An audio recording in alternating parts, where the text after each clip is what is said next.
we'll be live on YouTube also. Actually, Yeah, forgot. I'm just keeping a check on YouTube.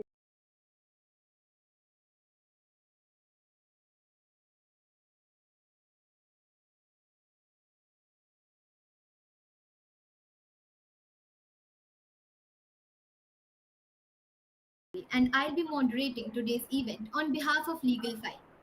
Constitution forms a legal backbone for future legislations to be drafted by granting citizens and non-citizens certain rights and duties, and defines clear boundaries between three-pronged system of the executive, legislative, and judicial functions. Therefore, a constitution is an important legal document within any country whose existence justifies multiple executive actions, determines the power of judiciary, and provides the limit and boundaries to the legislature for making laws. So today, in this particular event, we have three esteemed guests who will be briefing us on the topic why constitution matters. Our very first guest is Advocate Siddharth Sijoria. He graduated from MIT Law School in 2015.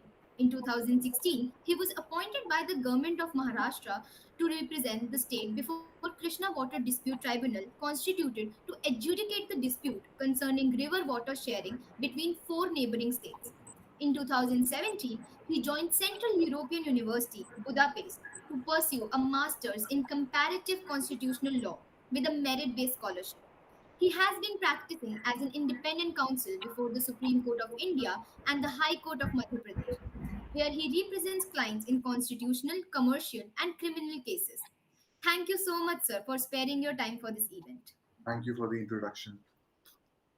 Now, our next guest is Mr. Anubhav Raj Shekhar, who graduated with a BA LLB honors degree from National Law Institute University at Bhopal, and he holds an LLM with specialization in law and development from Azim Premji University. After graduating from NLIU, he was offered an in-house position with Wipro Limited, where he contributed as a transactional lawyer, handling communications and consultancy contracts. His LLM thesis gave a critique of essential religious practices tests, which is used as standard by constitutional courts in India to determine the scope, content of religion deserving constitutional protection. He also has an experience of teaching core courses on constitutional law and criminal procedure to undergraduate students. Thank you so much, sir, for joining us today. Thank you so much for having me. Good to be here. Thanks. Now, our third guest is Miss Anna. She is a PhD candidate at University of Belgrade, Faculty of Law. She was working as a teaching assistant at University of Belgrade in international law. Anna has also cleared the bar exam at Republic of Serbia, Ministry of Justice. Anna is an active and bright scholar who has written and presented more than 20 academic papers. The recent work relates to Requiem of Human Rights and many more. Thank you so much, ma'am, for joining us today for this discussion. Thank you. It is my pleasure.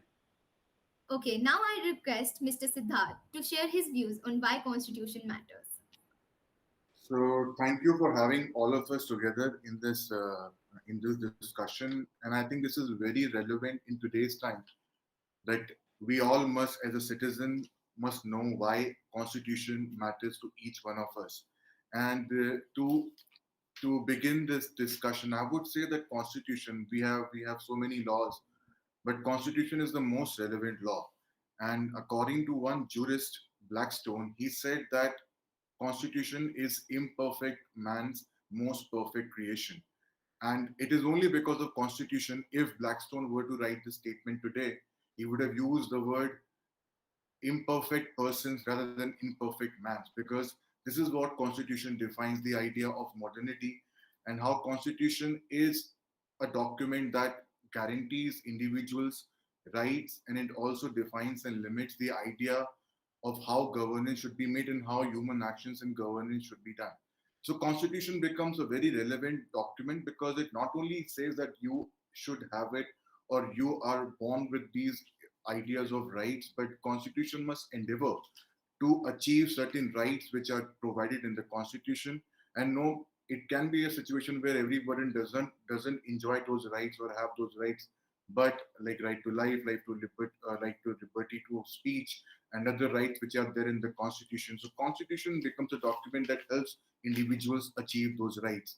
and the pedestal of constitution amongst every other law is at a very higher stage. And that is why one of the American scholar Edward Corbin has used the word that constitution is the higher law, where you cannot discuss or define what constitution consists of, or you cannot come to what constitution is made of, but it is something which is higher law, which cannot be written in book, and it is something that to be discovered with the changing time. So I would just read when he said that he has defined constitution as a higher law, one that stands above all. And he wrote, while defining constitution, he said that constitution is eternal immutable law of good and evil, to which even creator of the constitution himself in all dispensation confirms. So even the idea of the constitution, as we have seen the society, the way society has progressed, where there was a time when discretion of an individual would stand above everything, and then the rule of law was introduced into society,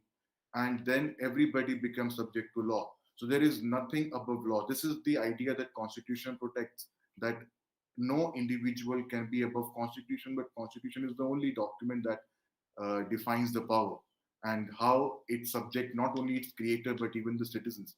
Now another question that comes to my mind while discussing the idea of constitution is that what happens before the constitution comes into existence, and why does it matter so that we actually need a constitution in the first place.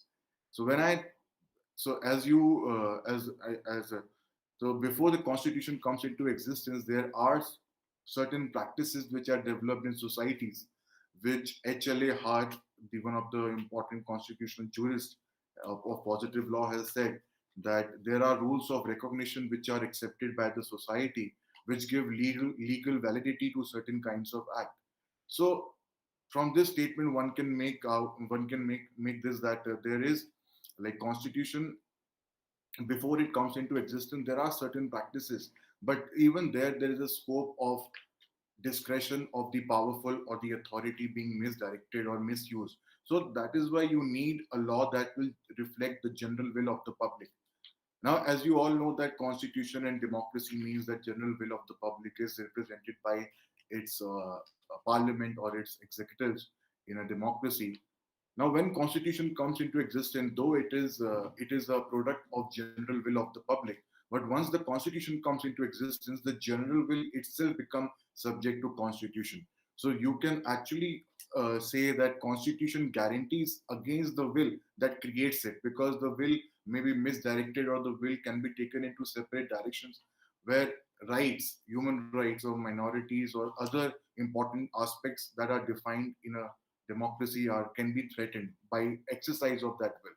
So to say that what constitution does is that it actually makes people who are sovereign in themselves come together and make themselves subject to rules, so that there is a general quest to make the system that they're working in very workable. So, I mean, even if we look at the idea that democracy, as we all understand, democracy from its traditional sense, which meant that democracy defines the idea of general will of the people, of the majority of the will. Even that, because of constitution, has come into existence, and their constitutions have defined what democracy means. Today, we are living in time where democracy is not only understood as a procedural democracy, where only the will of the majority is the key criteria to determine the validity of law. But we have come to a stage where democracy, as Professor Friedman has discussed, not only includes the procedural aspect of the democracy, which is will of the majority, but also that democracy contains certain substantial portions, which are rights, value of human rights, and protection of minority rights, workable institution, and other important aspect of the constitution. So what I'm trying to say is that even the traditional sense of democracy, where courts have earlier adopted the position of why general will should prevail, over the period of time and due to the existence of constitution, we have seen a time where constitution has made certain guarantees despite their existence of the will of the majority. So constitution protects rights of every individual which are there. And so like so once the constitution comes into existence, what does it do? That is the question, and why it becomes so relevant. And I think what Constitution does is it defines individual rights. It defines what are the limitations which are there on the state, and it also gives an access to the individuals to approach judiciary or to the courts in case of violation of fundamental rights. So what the Constitution does is it not only makes rights declaratory, but it also gives the right to the citizens to go and enforce those rights if there is an authority that is not working in achieving those rights. So, for example, if you look at the German constitution, there the right is given to the uh, individuals that they can go to if any party works against the interest of the constitution, then people have a general right to revolt against that party. And similarly, in India, we have a right to protest. And in addition to these rights, we have Article 226 and Article 32, which grants individual the right to directly approach the court in case of violation of fundamental right. And even in Article 13, where the description of law has been provided, the law is there is a declaration to the effect that no parliament or no law can be made by parliament or executive action can be taken that is directly in contradiction of the fundamental rights which are guaranteed to the citizens.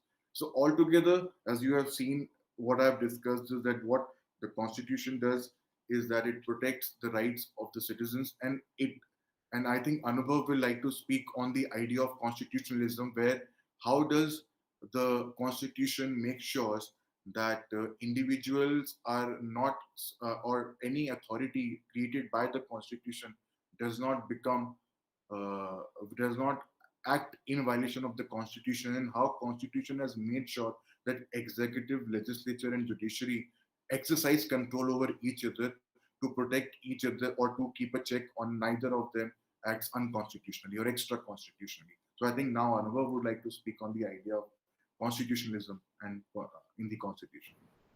Yes, now, Anubhav sir, you can continue with it. Sure. So thank you, Siddharth, for giving us the starting to this very interesting topic. And in fact, I'll take a leaf from where you actually started, and you talked about rights, right? Um, you mentioned that constitutions generally provide rights, but I want to first just by an example. When the U.S. Constitution came into force, was the Bill of Rights a part of the original Constitution? Right.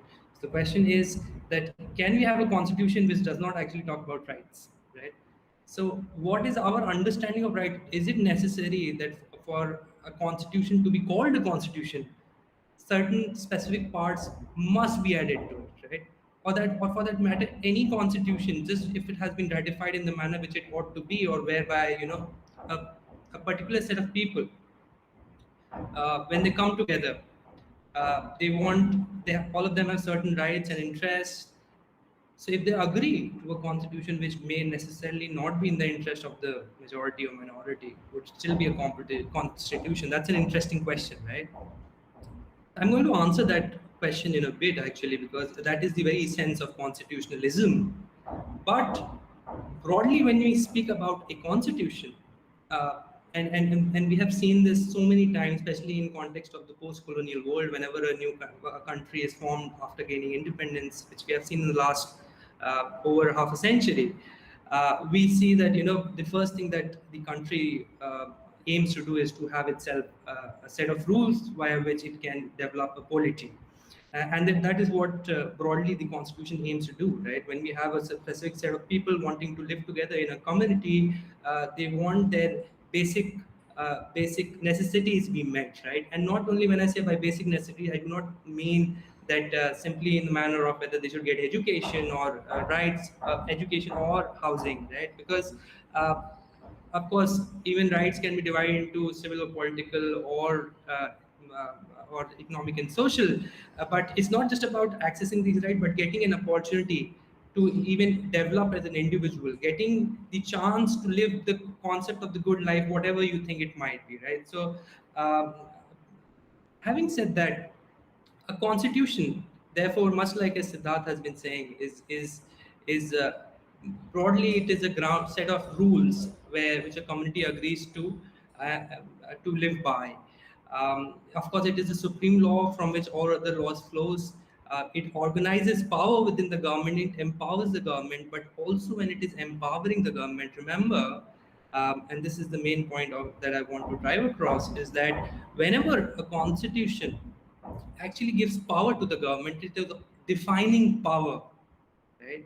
So when a constitution is enabling the government, it is when it is defining power, it is also limiting power, right? So as Oscar Wilde has said, that to define is to limit. So the moment you define something, you are limiting it. So if the government gets power from the constitution, its power is also limited by the constitution.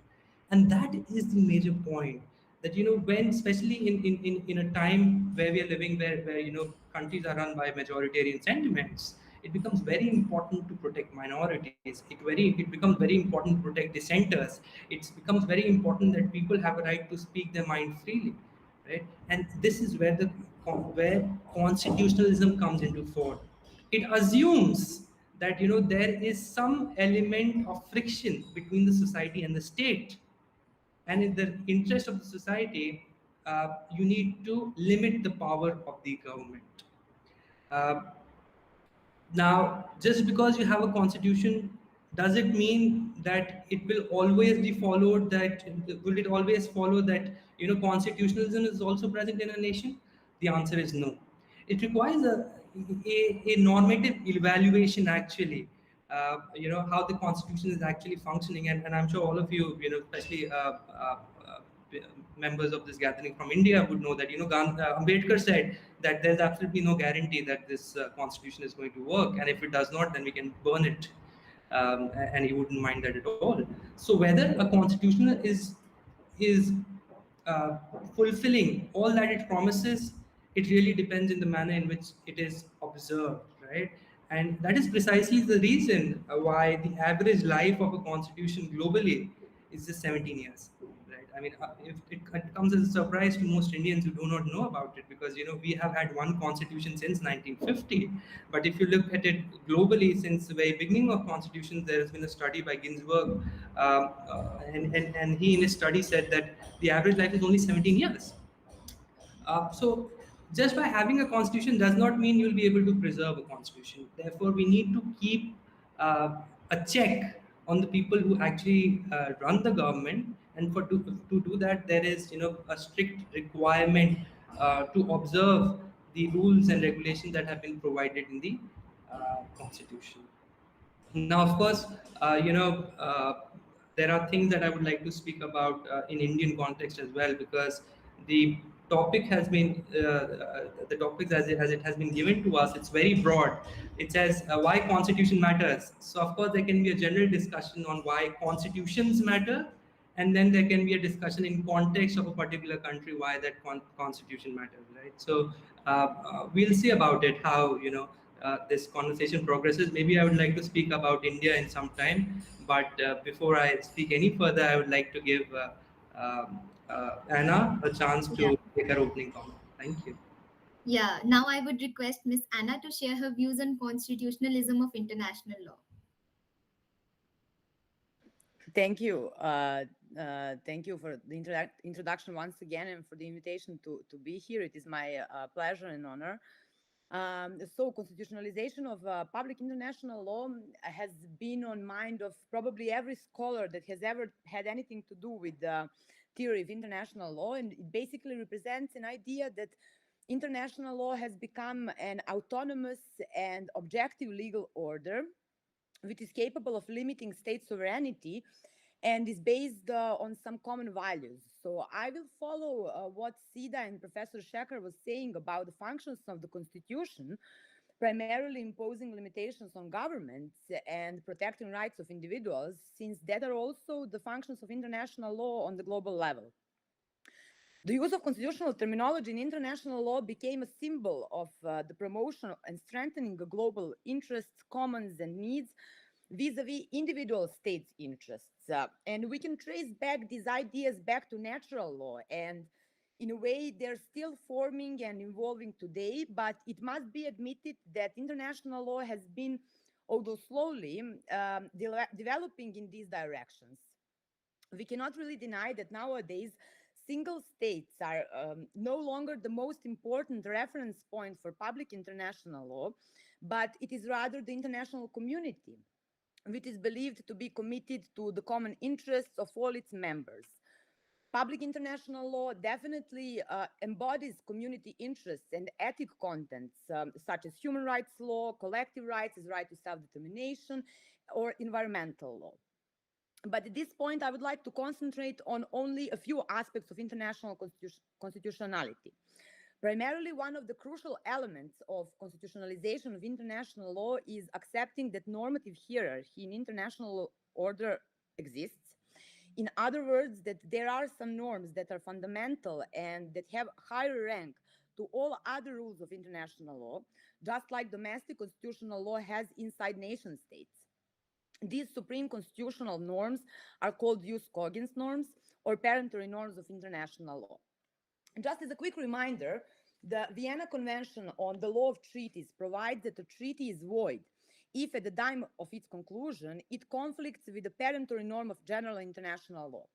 Such a norm within this convention is defined as one accepted and recognized by the international community of states as a whole, as a norm from which no derogation is permitted, and which can be modified only by a subsequent norm of general international law having the same character.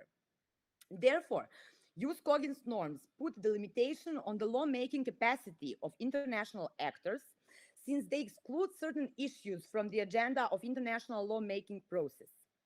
In other words, although subjects of international law, primarily states and international organizations, are free to conclude international treaties and make or change customary international law, all of these norms must be in accordance with jus cogens, since otherwise they will be null or they will have no legal effect. Finally, jus cogens norms retain one of the basic features of every constitution. They regulate the issues of utmost importance for the relevant community. In words of Alfred Fedros, who is considered to be one of the founding fathers of the concept of international constitution, jus cogens consists of general principles of morality or public policy common to the juridical orders of all civilized states. Now, at this point, I'd like to clarify that their content is still controversial, since there is no general agreement on which particular norms have so far acquired the status.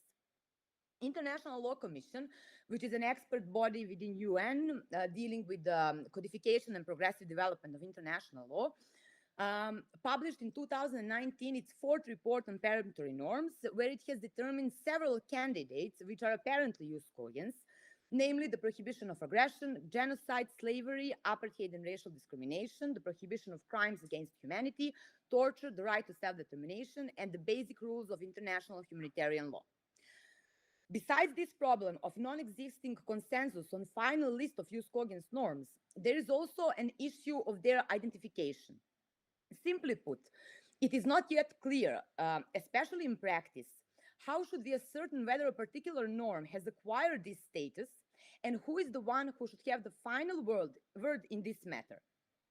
With this in mind, we cannot say that international legal order is constitutionalized before international community agrees on the definite procedure of jus cogens identification so that they can finally begin to fully perform their constitutional functions. Another aspect of constitutionalization of international law that I would like to reflect on is the progress of the regime of international criminal responsibility for crimes that affect humanity as a whole. Development of individual criminal responsibility for international crimes was one step forward towards the achieving of the rule of law at the international level.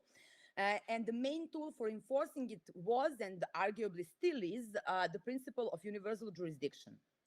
The principle of universal jurisdiction is based on the idea that certain crimes are so harmful to the fundamental values of the international community, in particular human life, human dignity, and physical integrity, the states are obliged to bring proceedings against the offender so that these acts do not remain unpunished.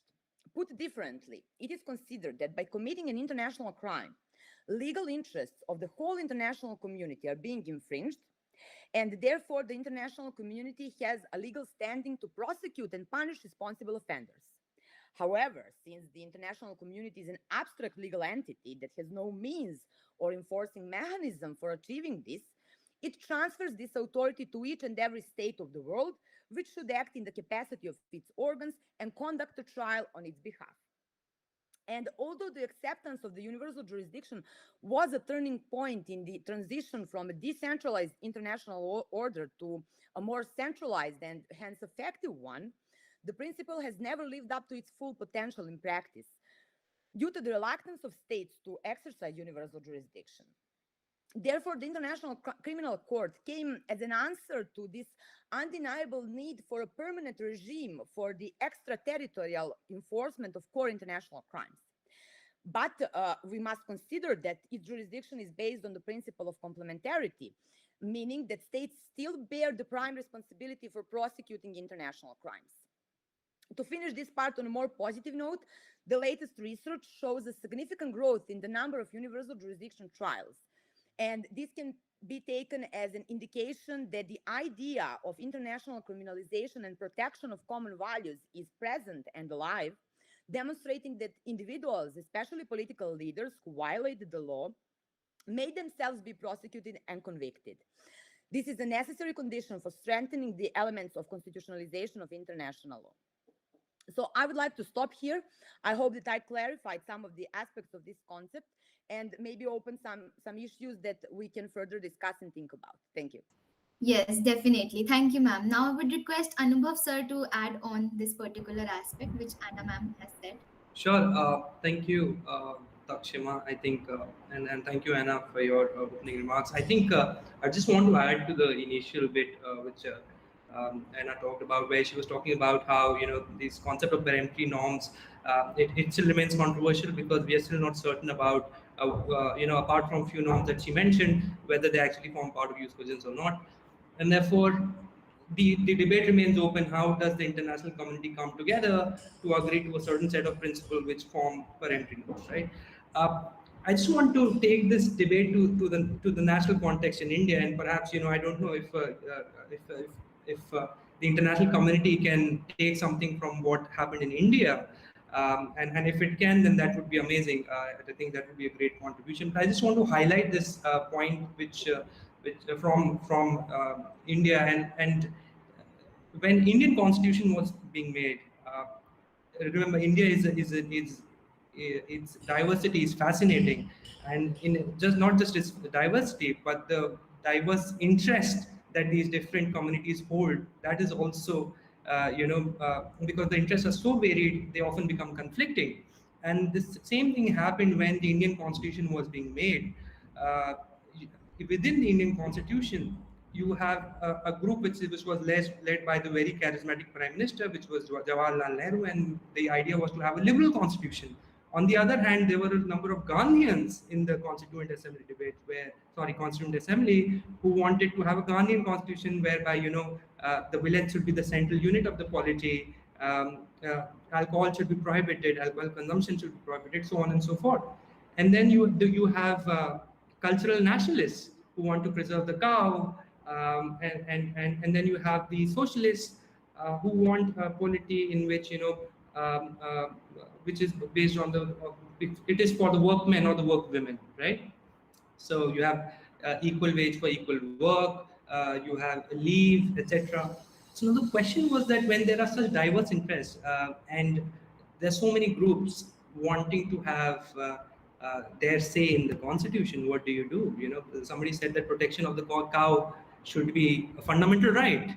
So to protect the cow should be a fundamental right. And then you have this beautiful document now, which is a liberal democratic constitution that India has. Observance is a different issue, as I have just said, but at least on paper, we have the most detailed constitution in the world, and that also because of the diversity, right? When you have so much diversity, you need to list everything out so that there is no confusion. But still, much like UK, there are a number of customs that are followed, which is a separate debate. I don't want to get into that.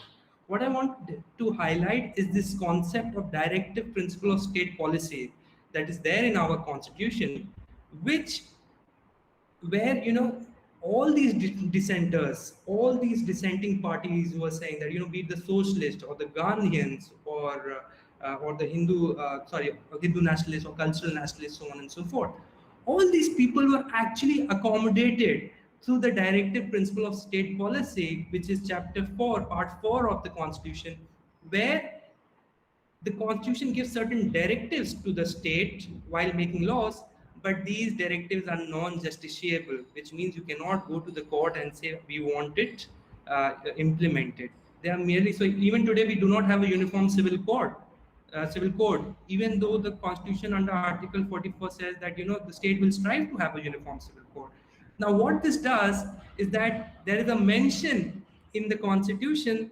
It allays the fear of the dissenters and brings them to the table, and there is broad consensus, right? So in 1950, from 46 to 50, all these people came together, even though they dissented.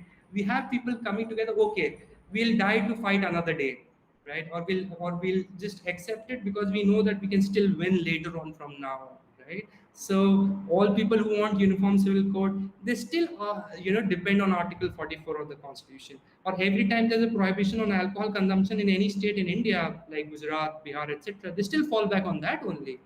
But it still allows other people who still aim for a liberal democratic India to realize their dream, and it continues. So I just want to bring to light, and through this discussion, through this opportunity, that there can be novel ways in which disagreements can actually be diffused, so that certain parties can say that all right, we are okay to accept this, and maybe later on we'll see whatever happens. So I find it really fascinating. So thank you, Anna, for bringing that point out. I thought I'll just respond. Yeah, definitely. Now I would request Siddharth sir if he wants to add something.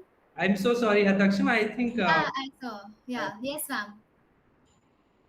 Anna would like to respond to Yeah, this yeah. question, right? So Anna, please take No, the. no, no. But you have the No. I think Anubhav has. No, just shortly, I wanted to say thank you to Professor Shekhar, because it was really inspiring what he said, and I believe it completely can be transferred to the international level, and it in a way it reminded me, of the 45 and the formation of the Charter of the United Nations, where all of those diverse cultures sat together and said, okay, we have a higher need, and we need to make something that is acceptable to all of us.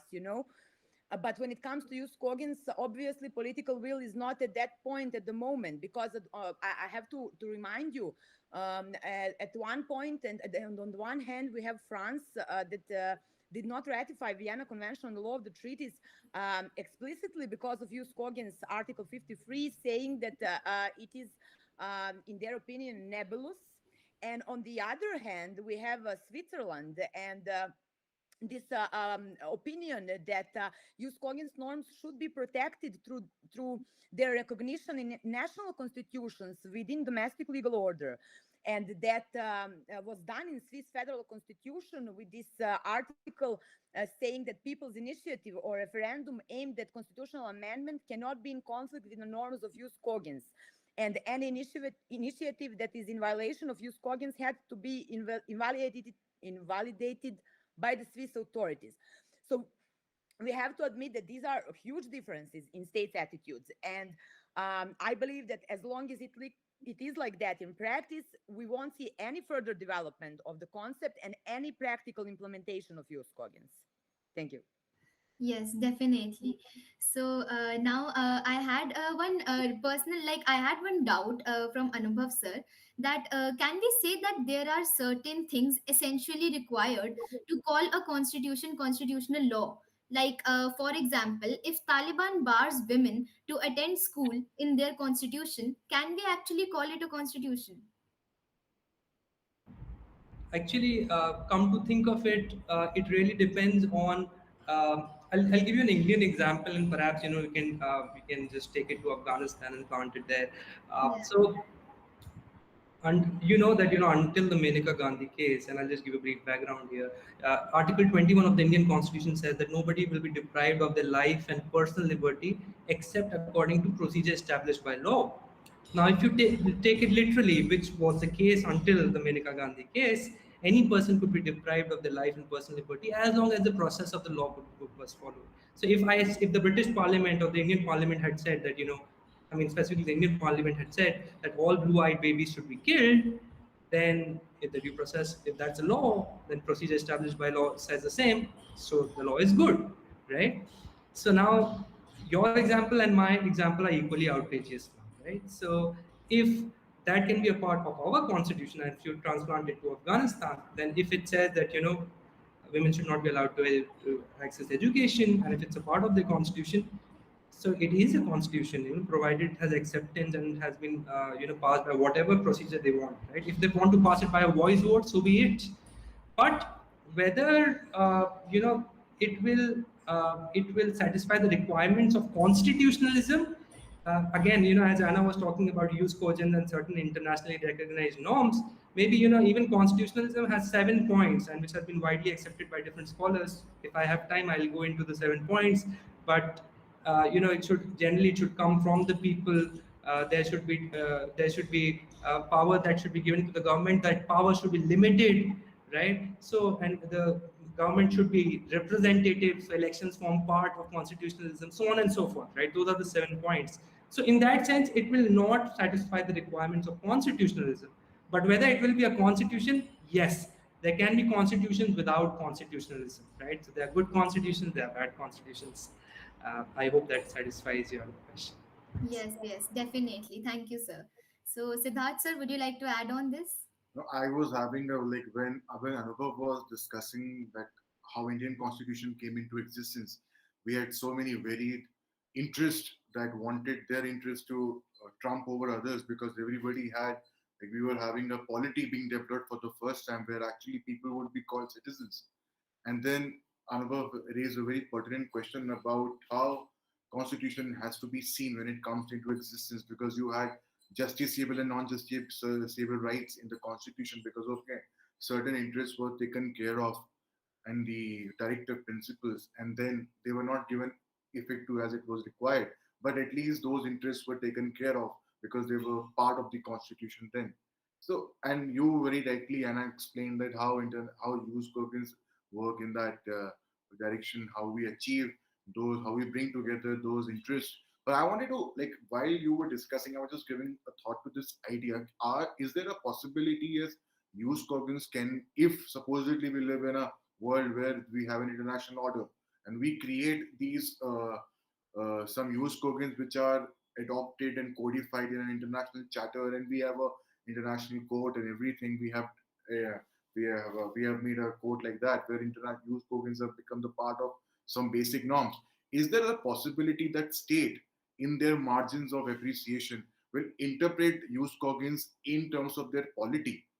So suppose then it will not leave the idea of international law redundant because even if we are able to develop the idea that okay, these are certain norms which are to be understood as the international norms to be adopted by every country, but every country in margin of its own appreciation defines it or defines that norms in terms of its polity, because then you can have a possibility that okay, there cannot be two sovereignties because if people are sovereign in one term, then their sovereignty is subject to the constitution, and then constitution cannot become subject to. I mean, these are some of the issues that might turn up tomorrow, and like the idea, which is very good, will become ultimately redundant.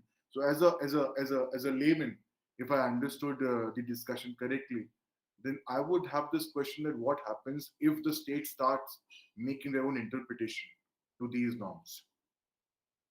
I mean, any of you can answer this question. Yes. Any of the guests, if they want to answer this question?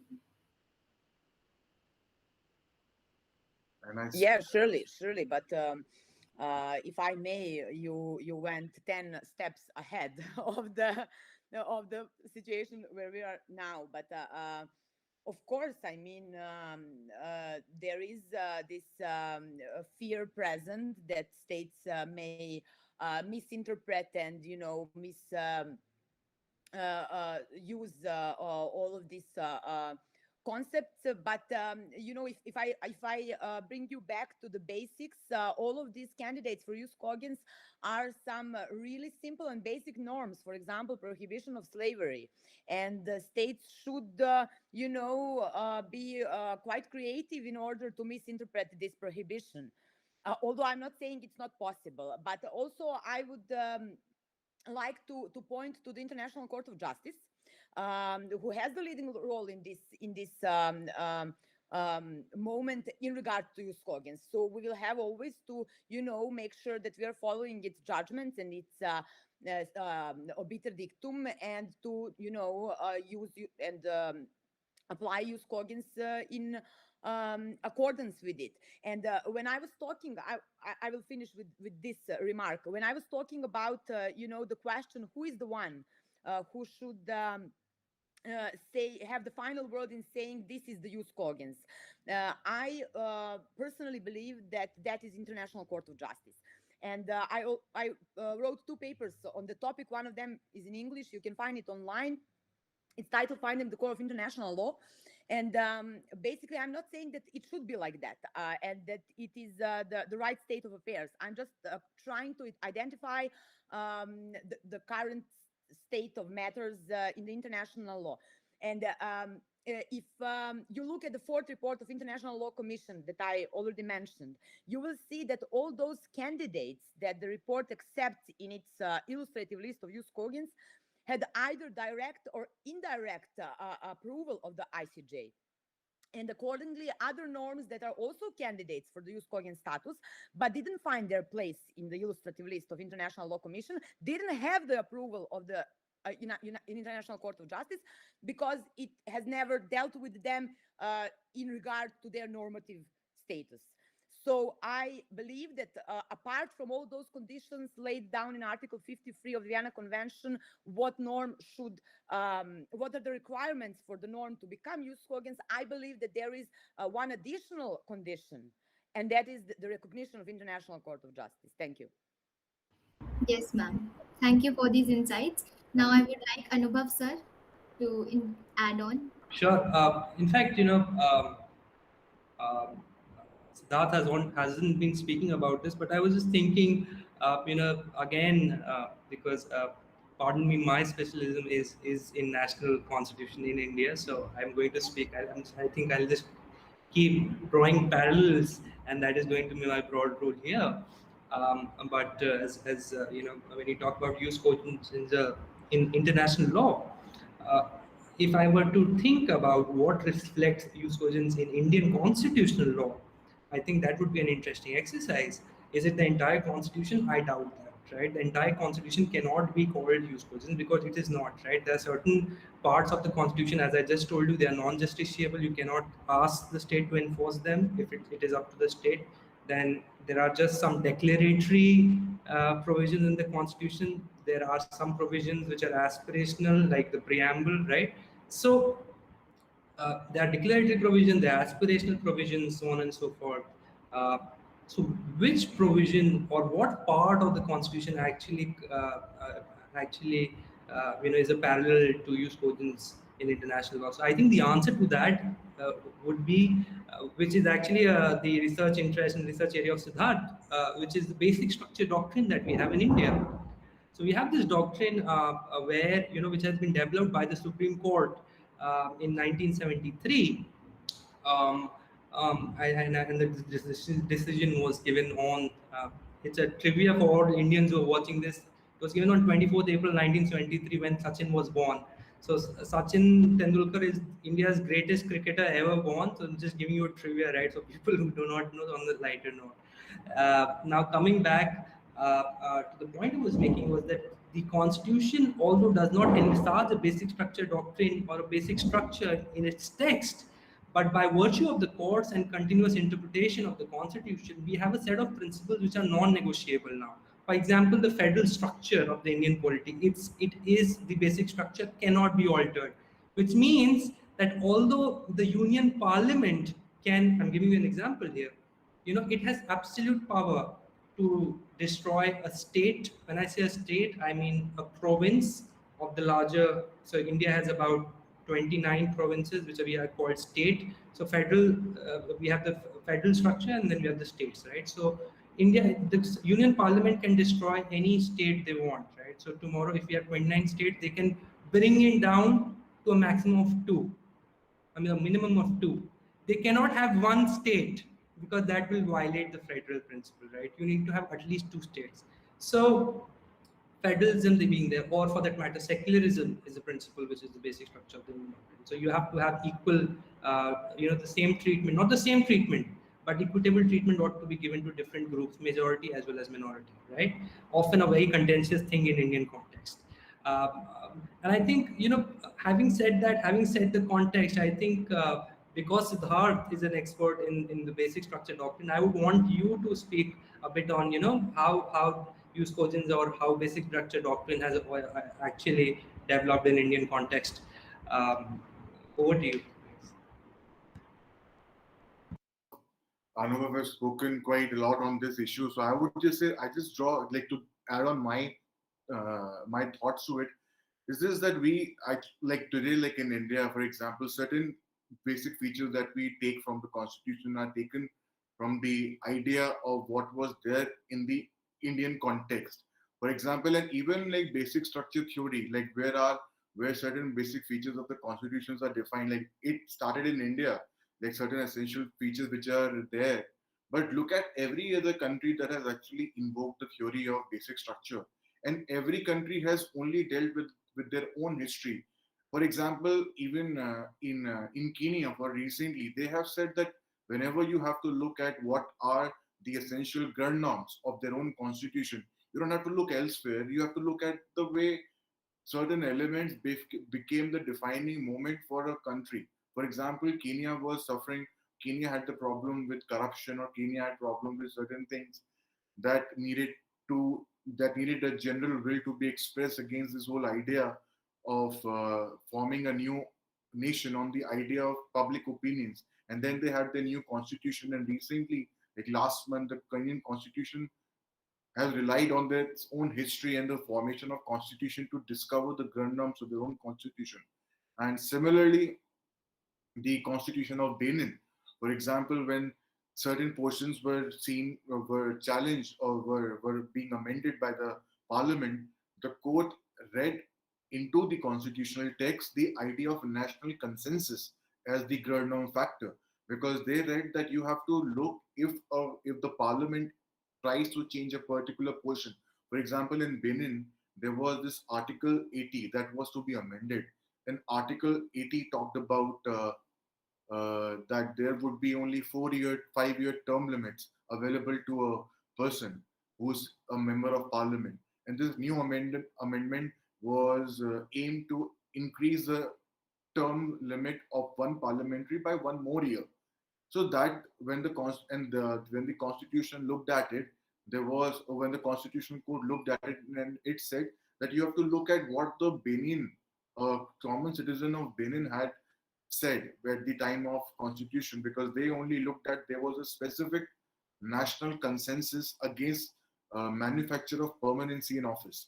So there was this element that was there. But I actually, for example, in the Colombian code, see, in Colombian code, there was a one-term limit which was allowed for the president. But the second term limit, which was allowed by the court, that was allowed relying on the international consensus. For example, when the in the original constitution talked about one-term limit, which was allowed to the president, and in 2006, when there was this another term limit, which was with the President Uribe, as he then was, he wanted to run for the subsequent election, but there was a constitutional bar because constitution only allowed one term. So when Uribe made another change to the constitution to allow himself to run for the next election, he said, and he relied on international consensus or international practice of having two terms at least allowed to the president to run. So we have had situations where I think international practices in cases where it is in consonance with their own ground norm theory of their own constitutional structure. Whenever international law is of help to their own constitutions, there in those conditions the courts have always accepted it. For example, in our Vishakha case also, when there was no law concerning sexual harassment in India, and we relied on the international treaty to which India was a signatory, and we adopted international practices because anything that appreciate or anything that helps in achieving constitutional ideals I think every constitution has allowed that practice to come in and be accepted as one of the grounding feature, because it only appreciates and supports the national practices. Because this is, I mean, to say, and I think actually I went outside, so I couldn't listen to Anubhav, and but to say that basic, like this is very interesting thing, because for example, look at Russian constitution.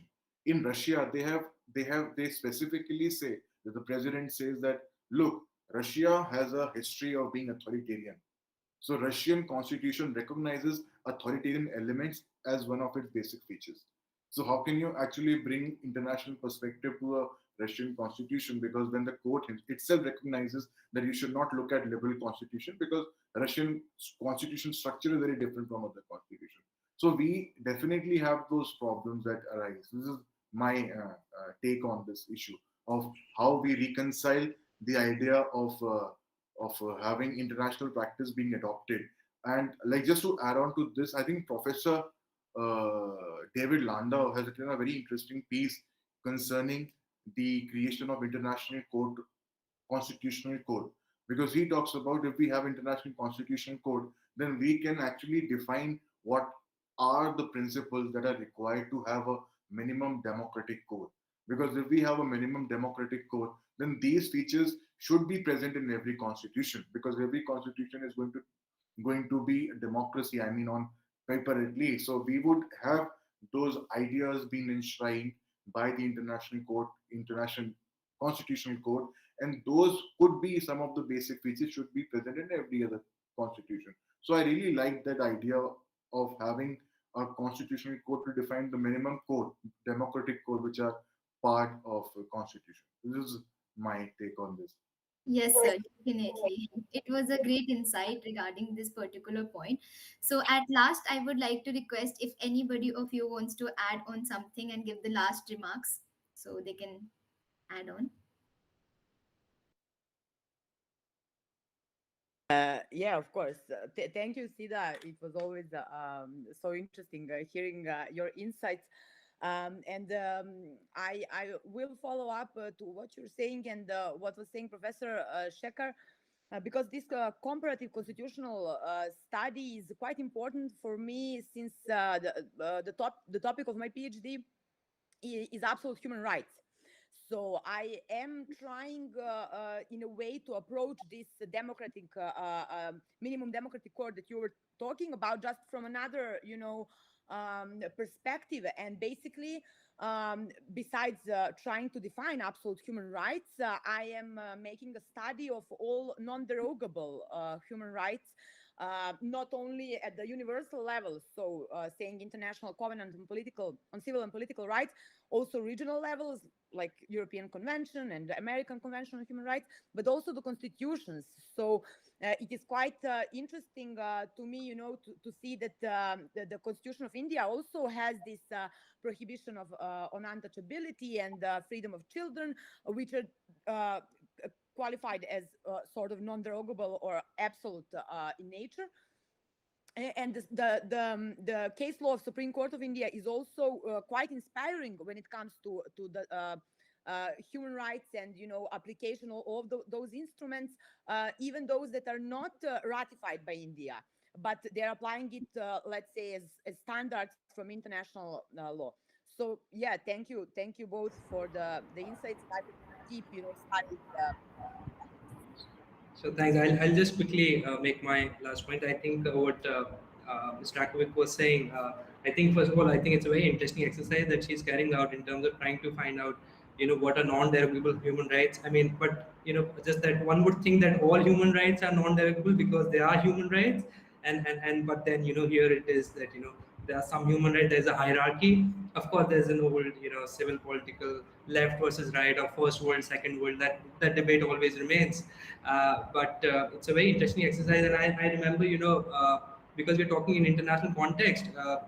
I was talking to a professor under whom I was writing my master's thesis, and we were having discussion, and he told me that often in India, undergrad students write that Indian law should have a particular human rights, legally sanctioned or recognized, because this country has it or a particular country has it, and then the UN has said this. There are so many general resolutions, and therefore we always have it. but actually does not work out like that, right? It works out in context, and therefore you cannot write a paper and simply say that, I'm saying that because other countries have it, so we should have it. Otherwise, death penalty would have long gone in India. But the oldest democracy in the world and the biggest democracy in the world both have death penalty today. And maybe, Ms. Drakovic in her thesis would write that abolition of death penalty is a non-derogable human right. This is just. I do not mean it, so I'm just saying that it can be one of the things that a researcher would be saying. Some researcher